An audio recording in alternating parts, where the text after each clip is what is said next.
بسم الله الرحمن الرحيم. الحمد لله رب العالمين، والصلاة والسلام على سيدنا وعظيمنا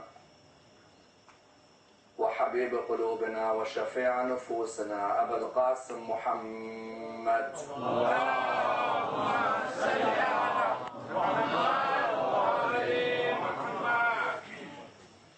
وعلى أهل بيته الطيبين الطاهرين وأصحابه الغر الميامين.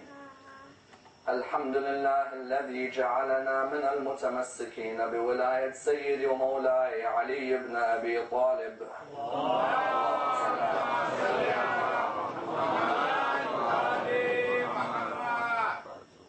الحمد لله الذي هدانا لهذا وما كنا لنهتدي لولا أن هدانا الله.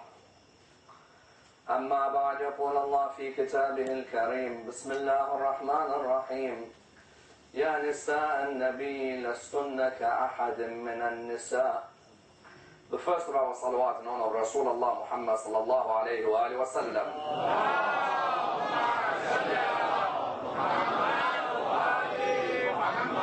The second in honor of Ammar al-Mu'mineen Ali ibn Abi Talib.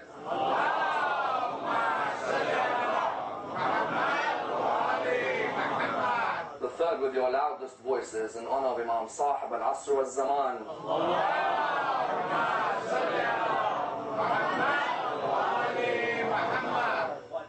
Respected scholars, brothers and sisters, Assalamu alaikum wa rahmatullah wa barakatuh. The discussion concerning the number of marriages of the Holy Prophet Muhammad sallallahu alayhi wa alihi wa sallam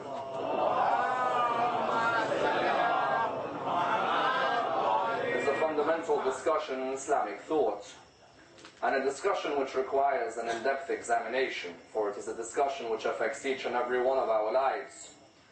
A discussion from which many lessons may be learnt, and indeed many examples may be derived, and a discussion with a historical base and a contemporary significance. Contemporary in the idea that many people around the world today are constantly studying the biography of the Holy Prophet, seeking to understand each and every detail of his life, and also seeking to understand what exactly made this man such an influential person in the lives of over 1 million people. And indeed you find that until today there are many biographies which have been written either from Muslims or indeed from non-Muslims which have sought to examine the life of the Holy Prophet. On many occasions, however, the Achilles heel which they seem to point to in the life of the Prophet is the number of his marriages. The idea that when many of these historians, or indeed when many non-Muslims study the biography of the Prophet, they find that his marriages total the number of 12. And therefore they state that if he was truly a man of God, why does he need to partake in so many marriages? As in, a man of God would not concentrate himself in a world of lust and desire. A man of God would only focus on serving the message of God and serving the message of humanity.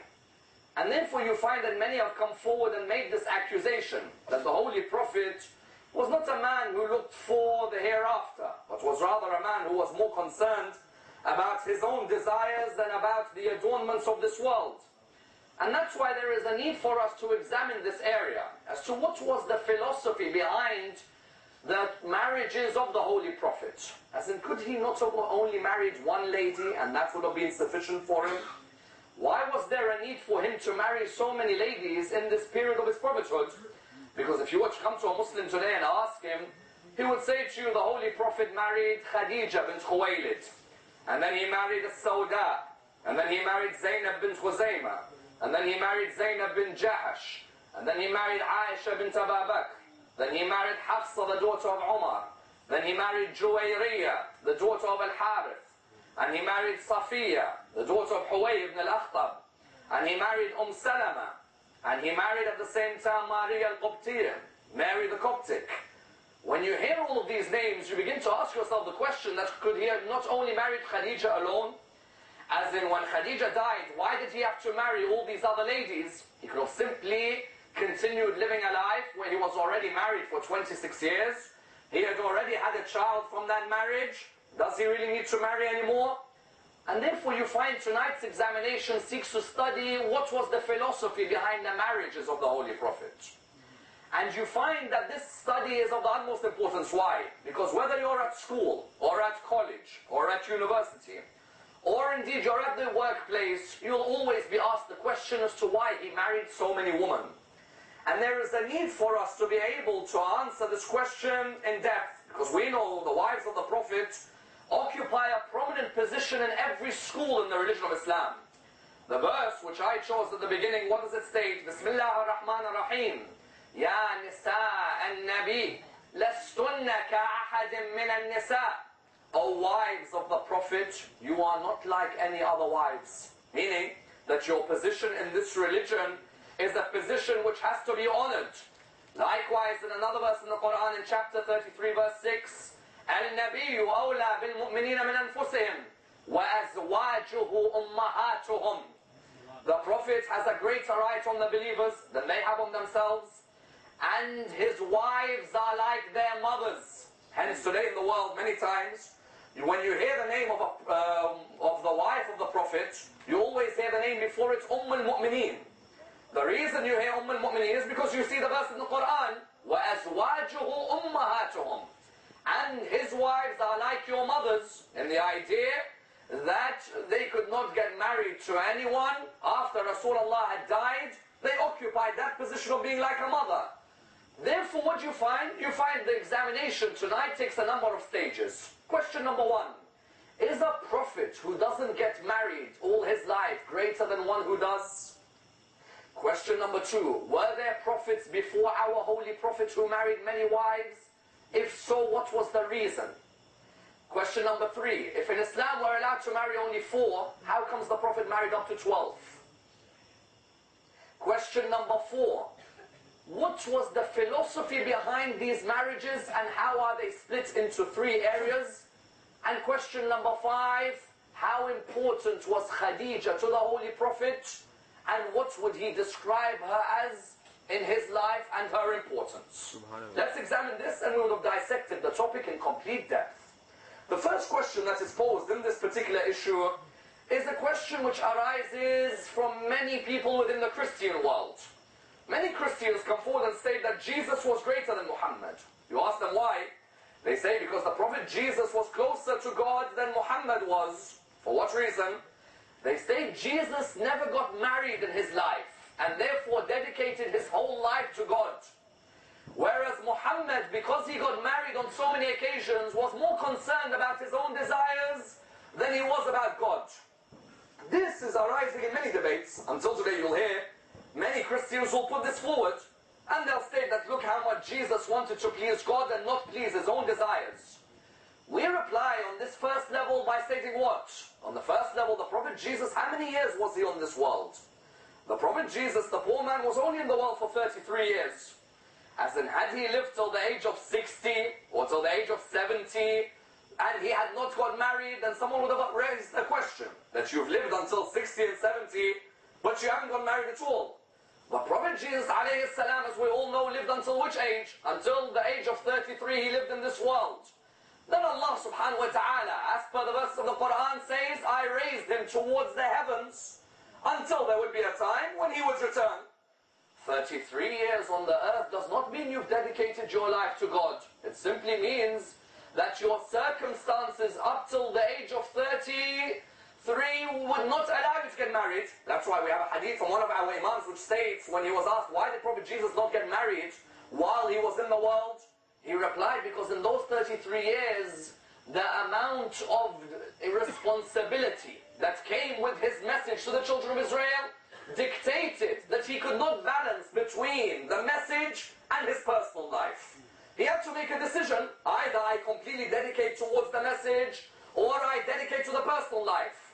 In those first 33 years, the Prophet Isa alayhi salam did not get married. It does not mean he didn't want to get married. It simply meant that in that period, he couldn't get married because the message had to be fulfilled.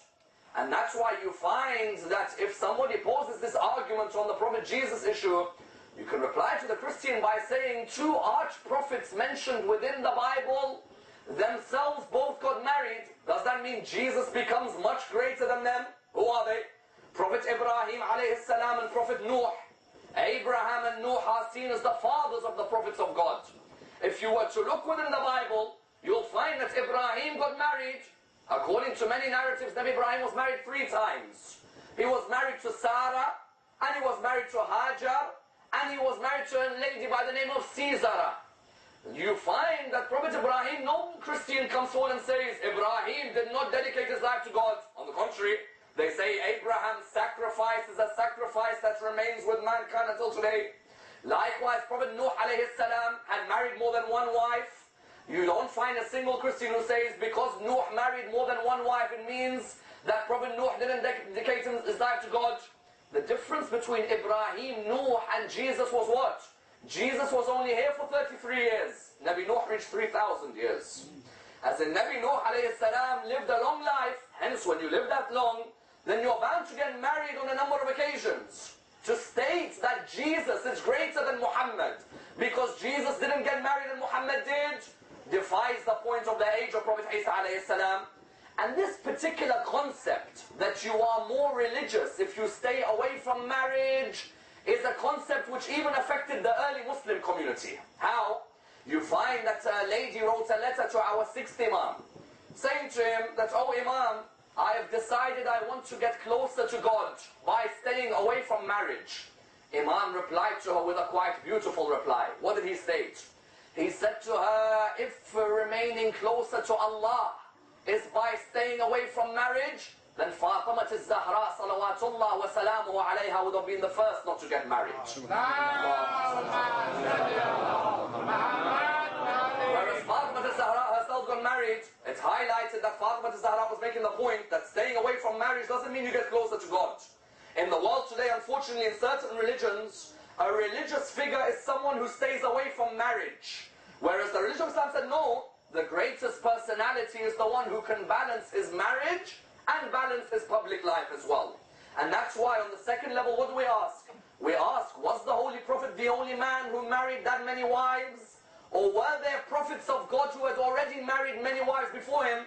If you were to look historically, you'll find there were prophets of God before Rasulullah who married many wives, but no one said anything about them. Let me give you an example.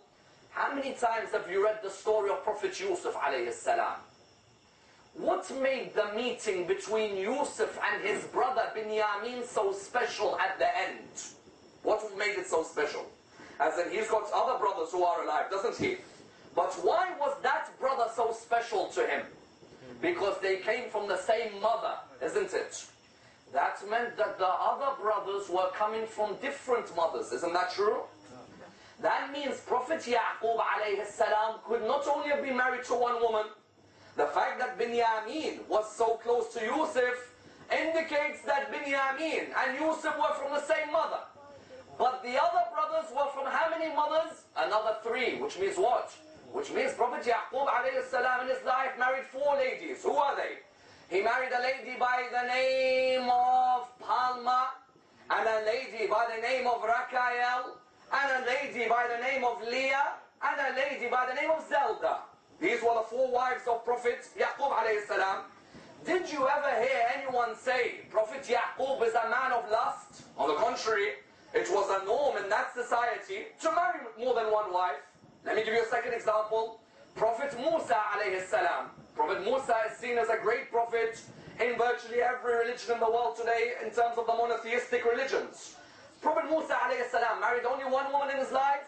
No. In the Quran we hear of one of his marriages. His marriage to whom? His marriage to Safura, the daughter of Prophet Shu'aib. But he was always also married to a lady by the name of Libshia, and a lady by the name of Bint Hubab, and a lady by the name of Bint Kani. Do you find anyone saying Prophet Musa was a man of lust?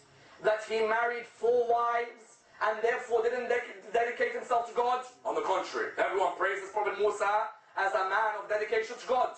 If you were to go a step further, in the book of Kings within the Bible, go and read how many women Prophet Dawood alayhi salam was supposedly married to. In the Bible it's written down that Prophet Dawood married 700 women and had 300 concubines. How many? As in, only Allah knows how a human has energy to look after this many people in his life, but you find that 700 women and 300 concubines. That means Prophet Dawood alayhi salam, the king of the children of Israel. Isn't that how he's praised? Isn't he praised as the man of God on earth? If a man of God on earth has that 1,000 women within his household, how comes nobody says Dawood is a man of lust? As in, when somebody attacks our holy prophet, we say, okay, you attack our holy prophet on the basis of 12. Let's say our holy prophet on the basis of 12 is concluded as being a man of lust. You find Prophet Dawood, the Bible says 700 wives and 300 concubines. But if you go a step further, within Islamic narratives, you find in certain historical works, it says Prophet Dawood was married to 9 wives in his life. How many? 9. The question arises, when Prophet Dawood was married to 9 wives in his life, did he marry all of them out of lust? Or were there certain taboos in society which Prophet Dawood sought to address through the marriages? This is the vital line. Why? Because when you come to examining the Prophet's marriages, you'll find that the overarching conclusion on the marriages of the Holy Prophet was that he sought to address certain taboos in Arabian culture. What do I mean? There was an accusation from certain schools in Islam, and even in the Bible, that Prophet Dawood had this, he used to come to his windowsill for a period of worship. When he comes to his windowsill, when he looks from outside, from the window, every day he'd look from outside, there'd be a dove on this window, and he'd see outside what's happening. One day, there is a narration which states that when he was looking from the window, he saw the wife of his general undressing, coming out from the bath. So the narration states that when he saw her, he became infatuated by her. And he wanted to know, what's the best way I can marry her? What I'll do is I'll make sure her husband is sent to the battlefield, and he gets killed, and I'll marry her. The story's in the Bible. It's called Dawood's adultery. Would you believe this even came into our sources? That within our books, there are some who believed that Prophet Dawood actually did this. That he sent the husband of the lady to war, got him killed, and he married her. When it came to our 8th Imam, and he was asked the question, that is it true Dawood sent the husband of the lady to war, so that the husband is killed, and Dawood could marry the wife? Imam al-Rada replied by saying, woe be unto you. How dare you accuse a prophet of God of performing such an act? So they said to him, then why did Prophet Dawood alayhi salam marry that lady? He said the husband had died in war, and in those days it was a taboo to marry a widow. In those days, a lady who's a widow in society, it was seen as a taboo to marry her. People used to look down at her for some unknown reason. Her husband got killed. What's the lady done wrong? But in that society, when she became a widow, nobody would marry her. Prophet Dawood alayhi salam, therefore, what did he do? Prophet Dawood decided that I'm going to break this taboo. I'm going to marry her to show that a widow in our society should be treated with compassion, not with harshness. She shouldn't be looked down at society. What has she done wrong? Her husband may have died of an illness. Her husband may have died of an injury. She hasn't done anything wrong to deserve to be alone. It should be the responsibility of a man to look after this lady. Hence, what did we notice? We noticed that Prophet Dawood had a philosophy behind his marriage. From the outside, if you looked, you would not know. But when you go deeper, you'll find out. Exactly the same applies to our Holy Prophet. In which way? In the idea that when our Holy Prophet's marriages are examined, you find that there was a philosophy behind them which was to remove certain taboos within Arabian society. The question arises that the Prophet married this many wives. The Quran says you can only marry 4. So how comes the Prophet's allowed to marry that many? That's a very important question. Because until today, many people pose this question, that why is it that we are allowed to marry 4, but the Holy Prophet is allowed to marry 9 or more? There are a number of different opinions. The first opinion that came forward was that it was a special prerogative given to Rasulullah and Rasulullah alone. That Rasulullah, as the messenger of God, because of his role as a social reformer, he was given this special prerogative that Allah subhanahu wa ta'ala knew that He was building a new religion in a new society which required reform. Therefore, certain political and legal and social taboos could only be changed if He first acted them and then everybody followed. That's one opinion. A second opinion which is given, which is a weaker opinion, but you will still find it in the sources, states, when the verse came down to the Prophet saying, nobody is allowed to do what?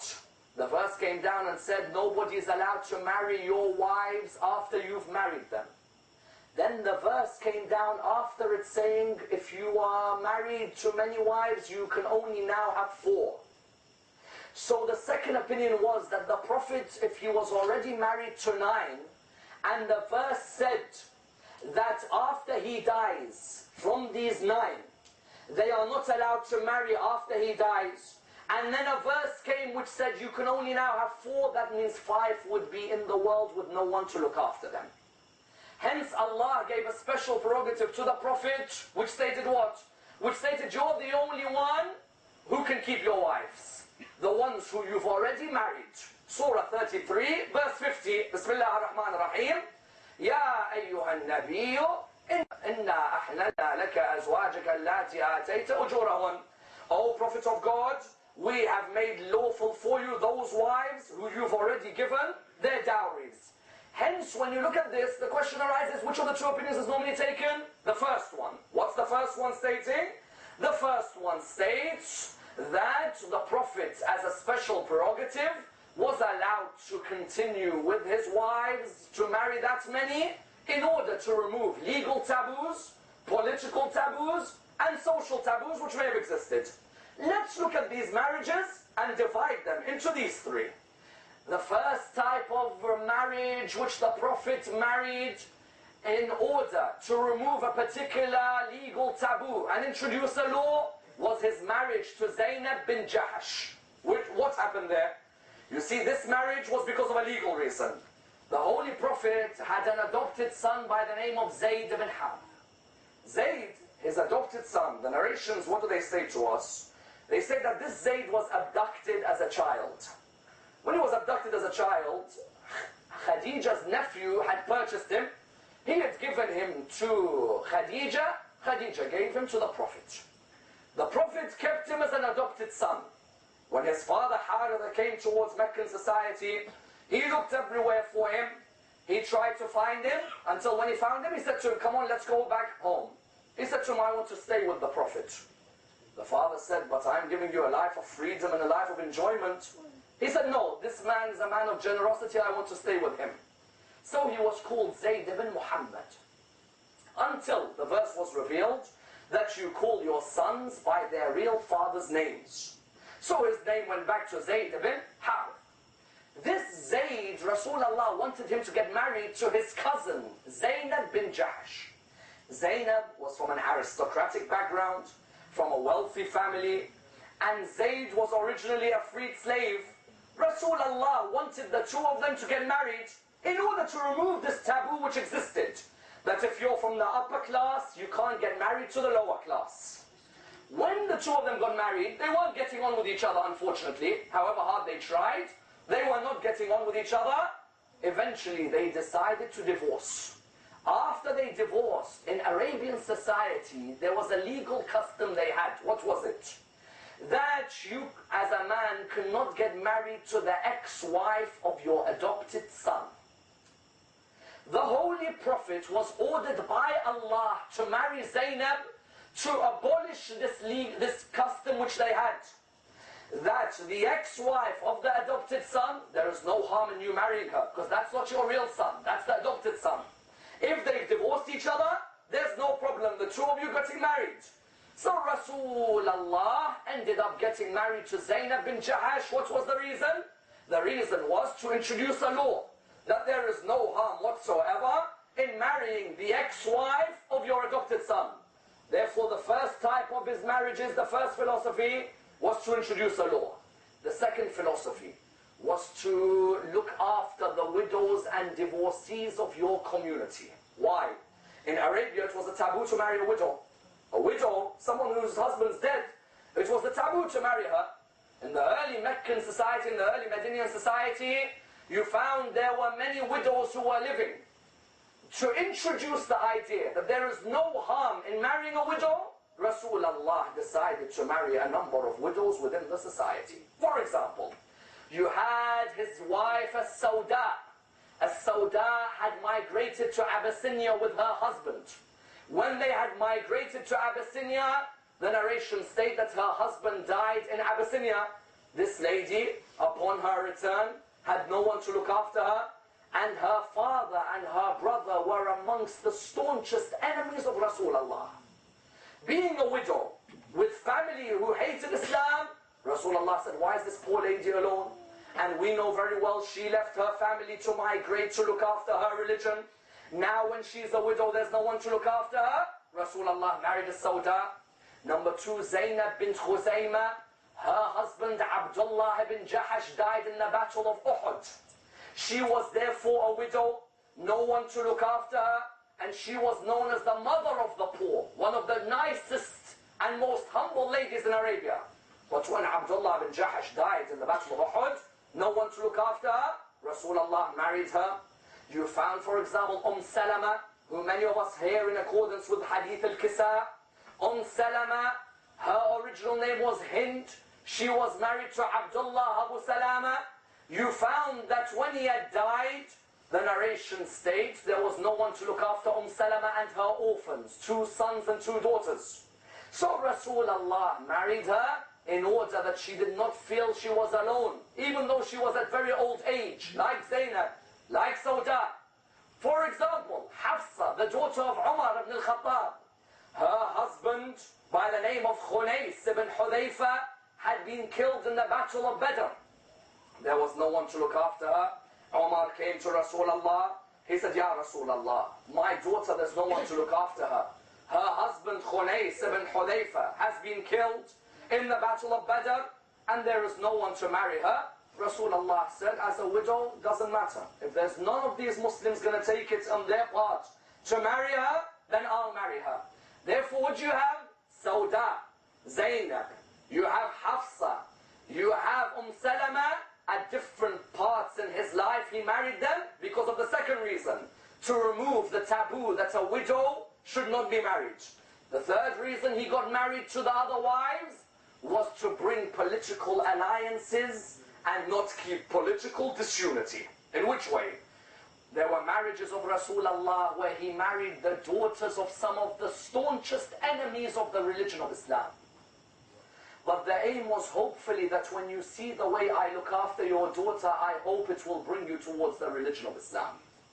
Because you attack me as a man of disrespect, as a man of no manners, as a man of no morals, then look at the way I'll look after your daughter and then say the same things to me. Let me give you an example. He married Juwayriya, the daughter of Harith, who was the head of Bani Mustalaq. Bani Mustalaq were bitter enemies of Rasulullah. When he managed to defeat them and Juwayriya came as one of the captives, she had lived with the Muslims, and when she lived and became one of the Muslims, he decided to marry her.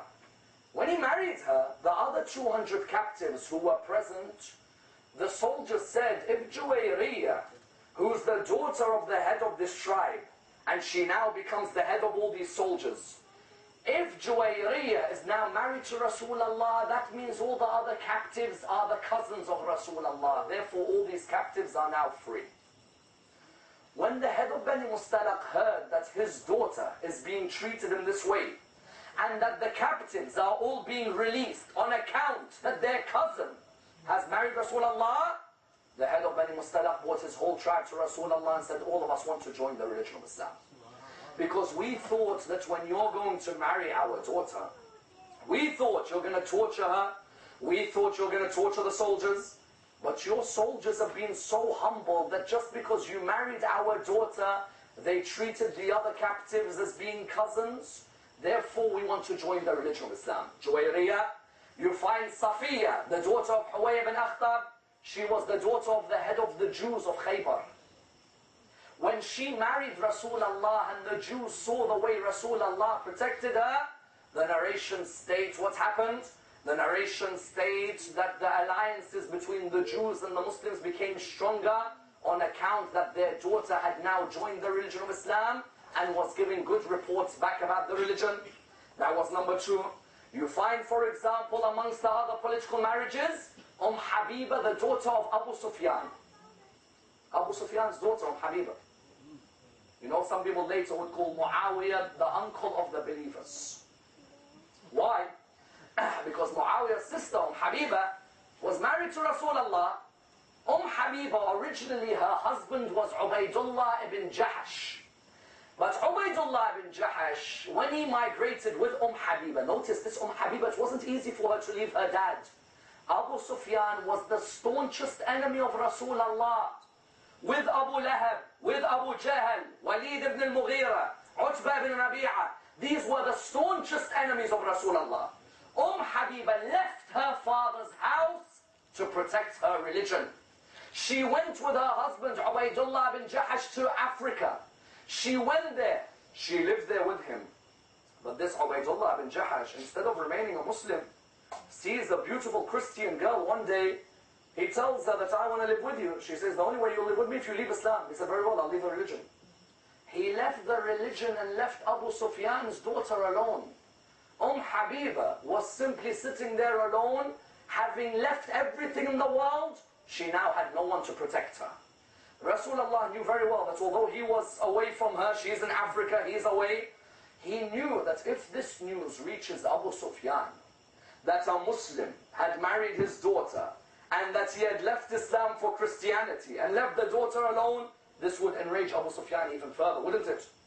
Rasulullah also knew that, however, if I marry her, and Abu Sufyan hopefully hears the way I treat his daughter, it might soften the heart of Abu Sufyan. And you know, in this world there are certain hearts which are impossible to soften. But what you find is that he tried his hardest. He ended up marrying Habiba with the aim of the political alliance. That's why this Habiba, when she'd visit Abu Sufyan, when Abu Sufyan would come and visit her, Abu Sufyan would enter the house of his daughter. There would be a rug on the ground. Abu Sufyan would come and sit, she'd remove the rug. And she'd put another one there. He says to her, what is it? She says, how dare you sit on the same rug as Rasulullah sits? That rug is for my husband, the man who brought happiness and light to my life. For you, I'll place another rug there. What did you find? The aim was that he wanted to show that, look at the way I'm looking after your daughter. I haven't married her out of lust for her. I've married her that there was no one there for her, and in the hope that we could have a political alliance of peace, now that you see the way I've treated your daughter. Likewise, you found Mary the Coptic. Many people ask, Mary the Coptic, why did Rasulullah marry her? Al-Muqawqas of Egypt, the head of the Copts. When Rasulullah sent him a letter inviting him to Islam, he said, I'm not going to become a Muslim, but I respect you, Muhammad. And out of my respect, I'm going to send two maidens towards you. One was called Maryam, the other was called Sirin. On their way, would you believe, these Christian Coptic girls, both of them joined the religion. Why? Hamid ibn Abi Balta'a converted them towards the religion of Islam. When he converted them towards the religion of Islam, they became Muslims. Just on a journey to Medina, they became Muslims. When Rasulullah married Mary the Coptic, as you know, there were only two wives of Rasulullah who gave him children. Khadija and Mary the Coptic. No other wife gave him children. And this Mary the Coptic, Rasulullah married her in the hope that the head of the Copts of Egypt would now come closer to Islam, seeing the way Rasulullah was treating his people. Therefore, what do you find? You find that the marriages of Rasulullah therefore were divided, either into legal reasons, or political reasons, or into social reasons. Each of the wives could be fitted into a different category. But the question arises that did Rasulullah say to them, you have to stick with me, as in now that I'm married you can't go anywhere else? No. The Quran makes clear, يا أيها النبي قل لأزواجك إن كنتن تردن الحياة الدنيا وزينتها فتعالين أمتعكن وأسرحكن سراحا جميلا. Allah tells his prophet, O Prophet of God, tell your wives, if you want this world, this dunya, and the pleasures of it, we'll let you go and you can go and enjoy your dunya. What did this mean? This means that when the Prophet was married to them, he didn't force them to stay in the marriage. He said to them, I've married you for reasons. If you don't think you want to live with me, you're more than welcome to leave and enjoy the world. And that's why you find many of them would stick with him. But without a shadow of doubt, the main point remains, what is it? That all of these marriages took place after Khadija died. That's the most important point. Had he been a man of lust, he would have got married while married to Khadija because he was in his 20s. He was in his 30s. He was in his 40s. He was in the prime of his life while married to Khadija. No one would have stopped him from marrying another woman. A man of lust from the age of 25 to 51 doesn't stay with one woman. In those years, he could have easily married other women. But he said, no one was to me like Khadija. No one was to me like Khadija. As in, you find that Aisha herself on one occasion narrates, Aisha comes forward, somebody asks, why did Rasulullah marry Aisha? Under which of the three categories? It's under the political category. Her father is from a known tribe, Rasulullah is from a known tribe. You hopefully try and bring the tribes together in order that they come towards the religion of Islam.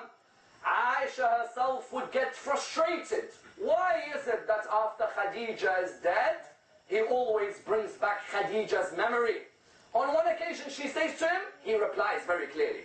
She says to him, why do you always bring up the name of that lady with the inflamed gums?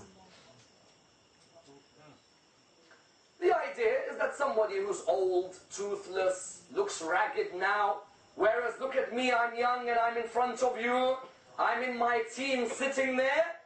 He said to her, and he made it clear what made Khadija so special. He said that she believed in me at a time when nobody else trusted me. Point number one. Why? Because this Khadija herself, she came from a prominent family. Her father, Khuwaylid, was the custodian of the Kaaba. Her brother, Usayd, was the man who began the League of Covenant known as Hilf al-Fudul. She herself looked after her father, Khuwaylid, and her mother, Fatima's empire. And she trusted Rasulullah, like he said, when nobody else did. When? She had a person who headed her caravans by the name of Maysara. She said to him, Maysara, look for me for a person who will look after my caravans, who will bring commission into my business, who will bring many customers. He went around and he told her, there is a young man by the name of Muhammad. They state that this young man can look after your caravan. She said, very well. Send him towards the expedition, towards Syria. Send him, I want to see if he can bring us back the best of business. If he does, double his commission. Maysara narrates that when we came back from Syria, I came to Khadija. She said to me, what type of man is Muhammad? He said, I have never seen a man like Muhammad. She said to him, how? He said, not only does this man sell the sales like nobody else can sell, but whenever he finishes a sale, he goes to meditate alone with nobody near him. It's as if there is something higher in his life, who he looks towards, who he yearns towards. He said there is a reason why they call him As-Sadiq and Al-Amin. Because he's truthful and he's trustworthy with everything that he does. This Khadija, straight away, what did she say? She said, very well, then this person will be the head of my caravan. Until the matchmaker by the name of Nafisa got Khadija and Rasulullah together. She trusted him and believed in him when nobody else did. And remember, this lady had the name of Amirat Quraysh, the princess of Quraysh. Everybody in Quraysh wanted her hand. This idea that a man by the name of Abu Hala or a man by the name of Atiq ibn A'ad married Khadija before Rasulullah is all false. Khadija was a virgin, unmarried. She was married by Rasulullah and Rasulullah alone. She therefore, Rasulullah, what did he say? She trusted me when nobody else did. That was number one. And then number two, she gave me of her wealth when nobody else believed in me. In which way? In that Rasulullah would state that this Khadija's wealth and the sword of Ali is what built the religion of Islam. Were it not for the wealth of Khadija and the sword of Amir al-Mu'mineen, this religion would never have been built. As in, people ask, what do you mean the wealth of Khadija?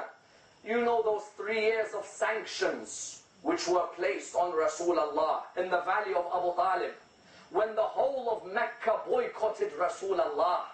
Literally, what did these Muslims have to live on? The Prophet, peace be upon him, lived on the wealth of Khadija. Whatever this lady had gathered in her lifetime, whatever she accumulated in her lifetime, she said to the Holy Prophet very clearly, that which I've gathered, that which I've accumulated, 3 years of economic sanctions, every penny which Khadija earned was spent in the way of Rasulullah. To the extent the narrations say to us that you know the verse in Surah Al-Duha, وَوَجَدَكَ عَائِلًا فَأَغْنَى, and we found you a man in poverty and we were the ones who made you rich. Who did Allah use as the intermediary to fulfill this verse? Allah used Khadija as the intermediary. That while nobody gives you from their wealth, this lady who we call Tahira, another of her names, the pure one, she gives you from her pure wealth in order that you use it for the message of the religion of Islam. So what did he say? She trusted me when she believed in me when nobody else trusted me. And she gave me from her wealth when nobody else would give me. And she gave me Fatima. Nobody else gave me. As in you found from all those other wives who until today people say that Rasulullah loved her. Which love? You'd love the one who leaves you a daughter like Fatima. As in when Khadija left a daughter like Fatima, you had then 2 of the women of paradise in one house. As in when Rasulullah would say there are 4 women of paradise, Asiya, Maryam, Khadija and Fatima. In one house you had 2 of the women of Jannah. Do you know that the ladies deserted her when she gave birth to Fatima al-Zahra? Ladies left her.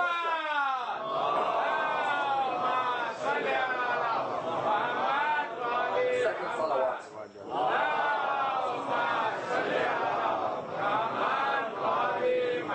Third with your loudest voice.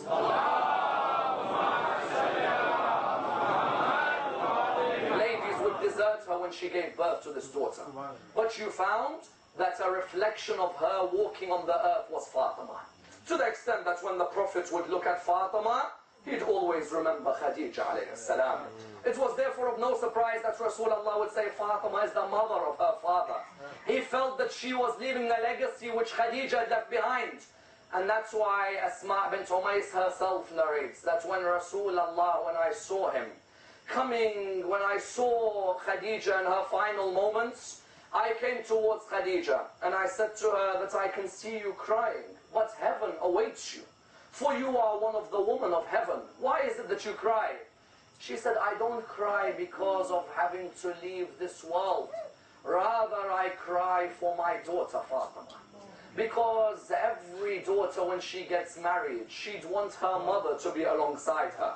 I ask every sister who's watching this or who's listening to this, wasn't it an honor when you got married that you had your mother next to you? Wasn't there that person who you could cry on her shoulder as well as smile? Wasn't there that person who you could discuss every step of your marriage with? Yet you found that Khadija knew there'd be a day Fatima al-Zahra would get married without her mother being near her. And that brought tears to Khadija. But nobody cried as much for Khadija like Rasulullah cried for Khadija. Why?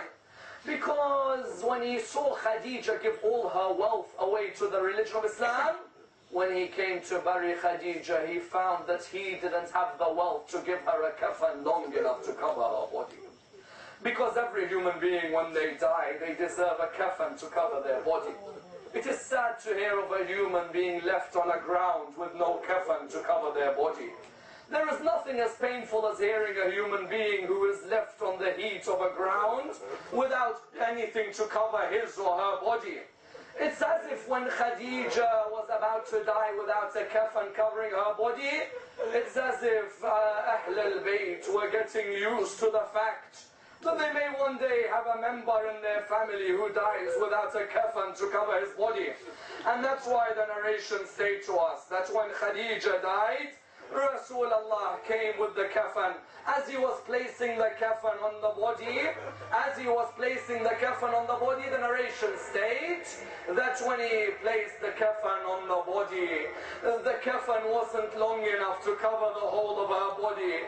He tried to place it from different angles, but it wasn't long enough. The narration states that he looked up towards the heavens. When he looked up towards the heavens, he looked up and he said, Ya Allah, this is Khadija, who gave all her wealth towards the religion. But here I am, your prophet, and I do not even have a kafan long enough to cover her body. At that moment, Jibreel came towards Rasulullah.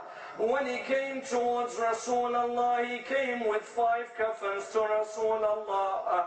When Rasulullah looked at these 5 kafans, he said to him, Ya Jibreel, tell me who the first kafan is for. Jibreel replied, Ya Rasulullah, the first kafan is for Khadija in order that you are able to cover her body. He said to him, Ya Jibreel, tell me who the second kafan is for. He said to him, Ya Rasulullah, the second kafan is for you, in order that when you die, there is a kafan to cover your body. He said to him, Ya Jibreel, tell me who the third kafan is for. He said to him, Ya Rasulullah, the third kafan is for your daughter Fatima al-Zahra, in order that when she dies, there is a kafan to cover her body. He said to him, Jibreel, tell me who the fourth kafan is for. He said to him, Ya Rasulullah, the fourth kafan is for Ali ibn Abi Talib, in order that when he dies, there is a kafan to cover his body.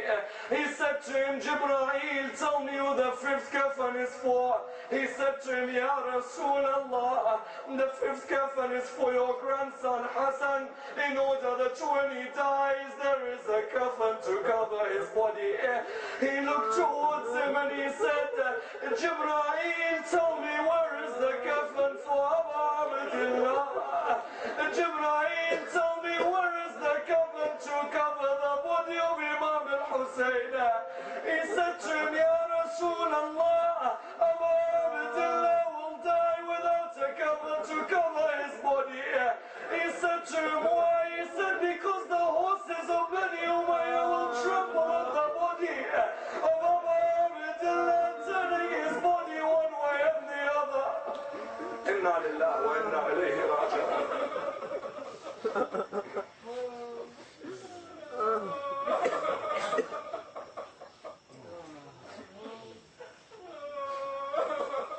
We pray to Allah subhanahu wa ta'ala, raise your hands brothers and sisters, we pray to Allah subhanahu wa ta'ala to raise us with Muhammad and al-Muhammad, to allow us to be amongst those who receive the intercession of Khadija al-Kubra. We pray to Allah subhanahu wa ta'ala to allow us to continue in our service of the biography of Rasulullah sallallahu alayhi wa sallam, to hasten the reappearance of our 12th Imam, Imam Sahib al-Asr wal-Zaman. We pray to Allah subhanahu wa ta'ala for a Surah al-Fatiha for all the marhumeen, but before it, the loudest of your salawat.